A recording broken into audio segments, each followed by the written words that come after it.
Life is precious, and we all have the opportunity of living it to the fullest. Unfortunately, so few of us know how to manage it all. How do we account for our opportunities? How do we account for our time? How do we account for our relationships, health, spirituality, homes, finances, influence, and careers? How do we account for the one life we have to live? I am so glad you asked. In this program, you will find answers to all of these questions and more. Welcome to the Account for Your Life podcast with your host, the healthy accountant himself, Jay Moore. What's happening, everybody? I'm going to welcome you back and to today's Account for Your Life podcast. And so today, here's what we're talking about. A journey is so important. A journey is so important. So important. A journey is so important. All right, let's jump into it. You know, when I was out of town this past week, and Sean and I put together a presentation, and inside the presentation, we were talking about goals, and we did a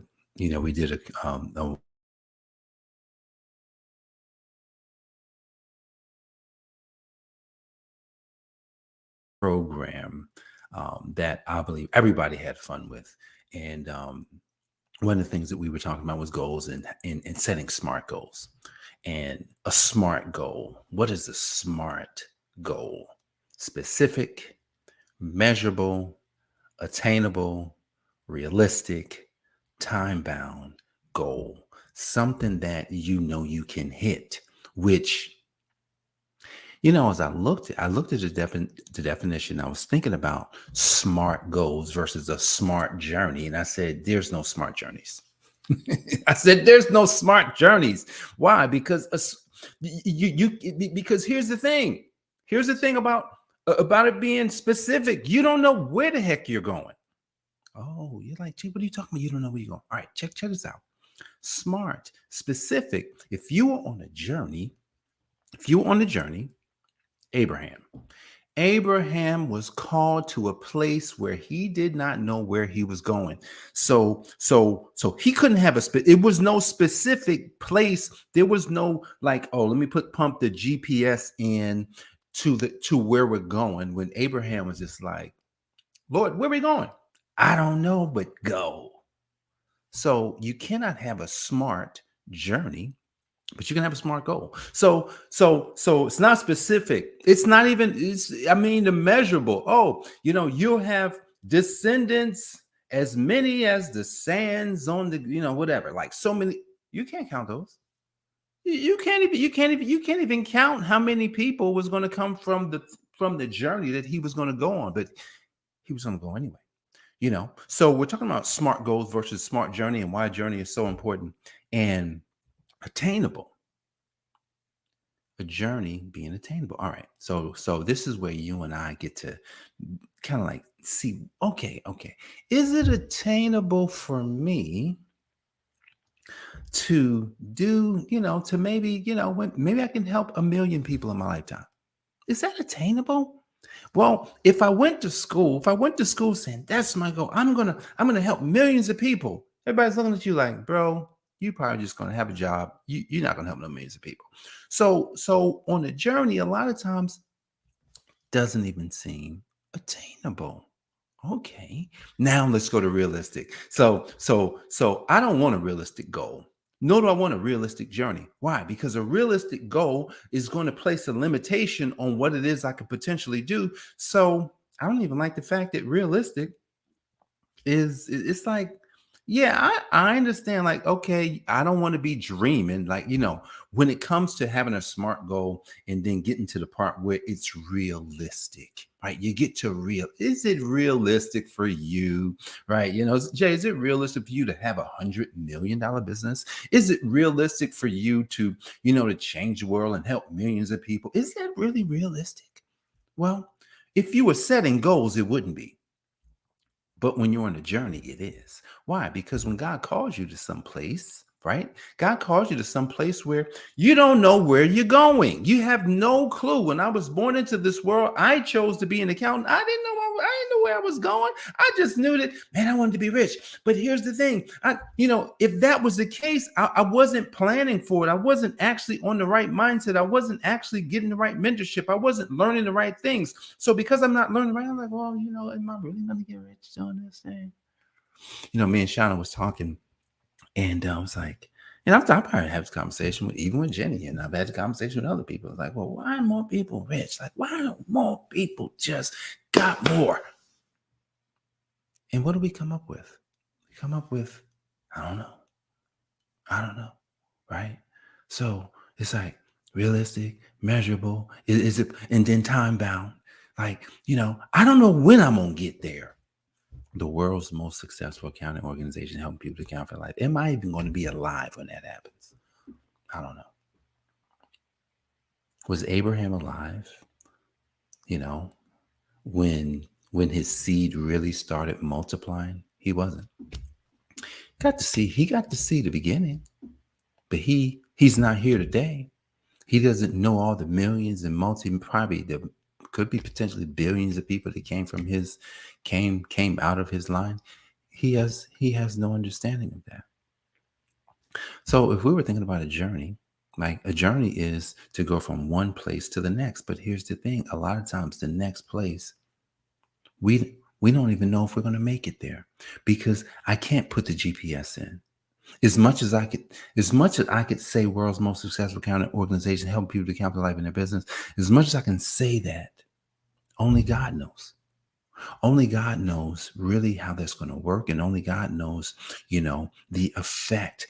God knows how it works. God knows who's going to be a part of that. God knows all the intricate details of it. God knows just like how is it going to be structured? God knows what cities and what states and what countries. God knows all the ins and outs. And so here's the thing.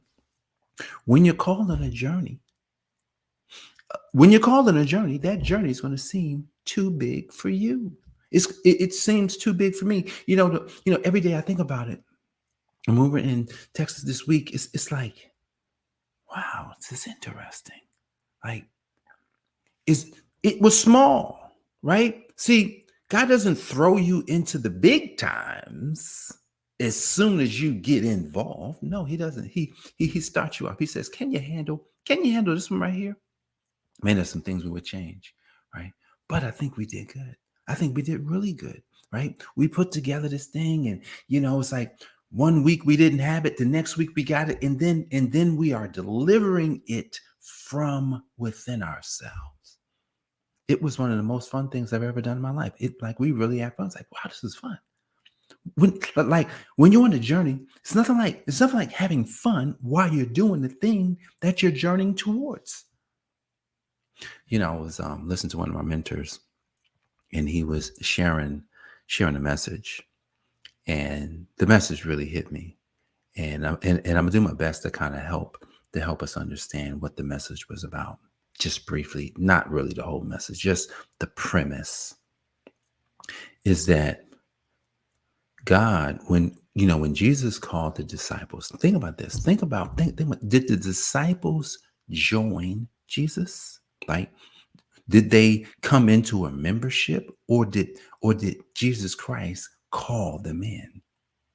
See, one of the things that we've forgotten as people who have probably are Christian, religious, and all these things, we've forgotten that the beginning of the situation when it comes to being under the influence of the kingdom is that you are called in. You are called in. Jesus Christ called in the disciples. He called them in. They did not come in. He called them in. So think about it. He calls them in. So in order to get in, we must be called. No, it's not join the membership. No, you must be called in. So when you're called in, you're being called into something very specific, right? So here's the thing. We can probably go smart, specific, measurable, attainable, realistic, time bound. We may be able to go smart with this, but I'm not going to try it that time. But God called them in. So God called you in, and when God calls us in, see, when he called them in, he spoke to them. He says, "I'm going to make you fishers of men." Why did he say that? Because they already knew how to fish. So he took an existing skill. He says, "You have a skill, but I'm going to help you transform the skill into a brand new skill that utilize your past." Is anybody tracking this? Right. Utilizes your past. So when God calls us in, what he does is he's saying, "Look, what have you already experienced? I'm going to turn that into something that I can use, and then you're going to go out and find people. You're going to use that thing that you already know how to do with the thing that I'm going to show you, which is the kingdom secrets, and then you're going to go and you're going to deploy yourself into that." So he told them, "I'll make you fishers of men." So they became fishers of men. So what about us? What's our calling? What did God call? God called you, God called me. God called me from the place of an accountant. He says, "Yeah, I'm going to help people to account for their life. But here's the thing, I want you to help those accountants who need to account for their lives, those accountants who need to rebirth, those accountants who need to change, those accountants who need to realize who they really are." I was on a walk last week, and as I'm on my walk, I get about 10,000 steps every day, right? I go out. Now, for some of you, it's not that much. Hey, it is. Do it every day outside, right? Go outside and walk 10,000. Like I'm getting these 10,000 steps in. I'm on this walk, and I'm feeling good, and I'm thanking God. And God reminded me of something as I was chanting his word and chanting his name. He reminded me why he made me the way he made me. He says, "Son, look at your family." Okay. There's Willie Jr., there's Reggie, there's Joseph, there's my mom, and there's Dad. He says, you stand tall over everybody. I did that on purpose. That was my wink to you. That was my wink. And the wink is, you are bigger. You are bigger. You are much bigger than any situation, any circumstance, anything that you will ever come against. And I gave you the height just so you can see it. It's funny, I was with some classmates from high school yesterday. I walk into the house. They said, "Come on, Jay, now, why does it seem like you are taller? You are taller than you were.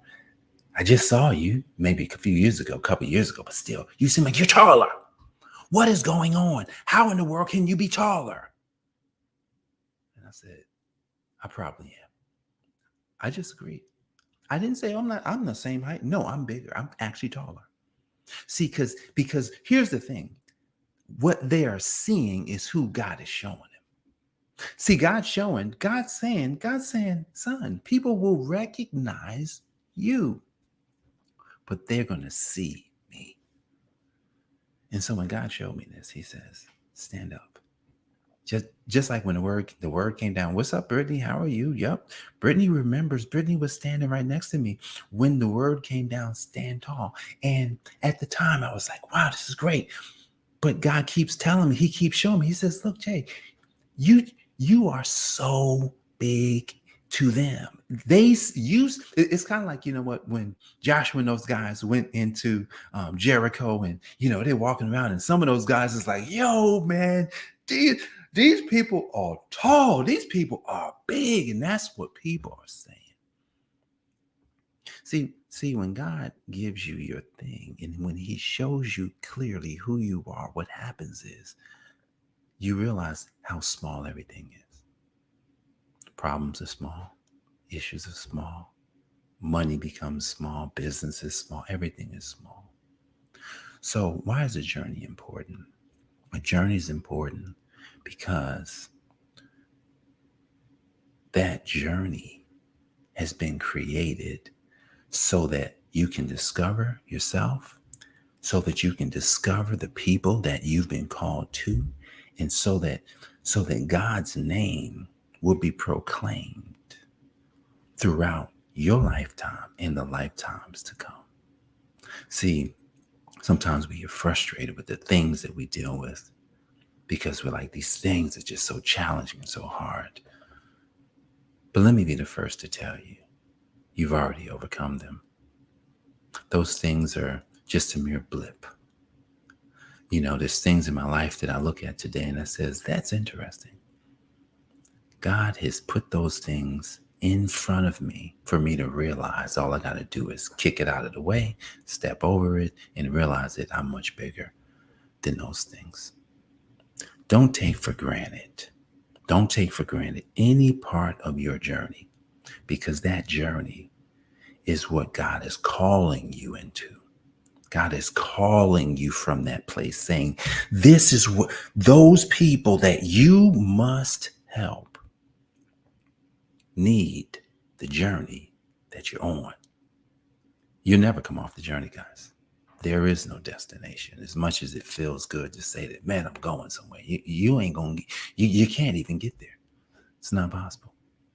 At least if it's God's journey, because someone else is going to pick it up. And then it keeps going and it keeps going. Abraham's journey is still going on today.